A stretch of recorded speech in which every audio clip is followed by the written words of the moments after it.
Hello everyone, welcome to our channel. బంగాళాఖాతంలో ఏర్పడినటువంటి అల్పపీడనం తుఫానుగా మారింది. రేహల్ తుఫాను ప్రస్తుతానికి కోస్తా తీరాన్ని దాటడంతో కోల్కతా మీదుగా విస్తరించినటువంటి ఈ ఉపరితల ఆవర్తన ద్రోణి ప్రభావం భారీగా తెలుగు రాష్ట్రాల మీద ఉంటుందని వాతావరణ కేంద్రం వెల్లడించింది.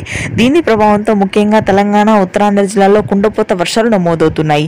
హైదరాబాద్ పరిసర ప్రాంతాలు, అదేవిధంగా నిజామాబాద్, ఖమ్మం, భద్రాద్రి, వరంగల్, కొత్తగూడెం, మేడ్చల్, మంచిర్యాల, జయశంకర్, భూపాల్పల్లి ప్రాంతాల్లో రానున్నటువంటి 2 రోజుల పాటు భారీ వర్షాలు 14 నుంచి 15 సెంటీమీటర్ల వర్షపాతం నమోదవుతుంది.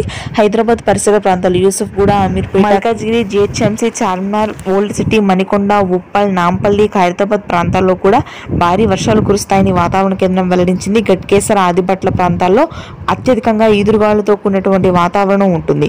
ఇకపోతే మనకి ఉత్తర కోస్తా, శ్రీకాకుళం, విజయనగరం, విశాఖపట్నం ప్రాంతాల్లో మోస్తరు నుంచి భారీ వర్షాలు, గుంటూరు, కృష్ణా, కోనసీమ ప్రాంతాల్లో తేలికపాటి జల్లులు కురుస్తూ ఆకాశం మేఘావృతమై ఉంటుంది.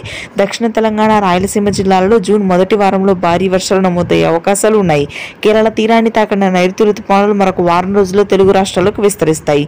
ఇది ప్రస్తుతానికి latest weather update. Thank you.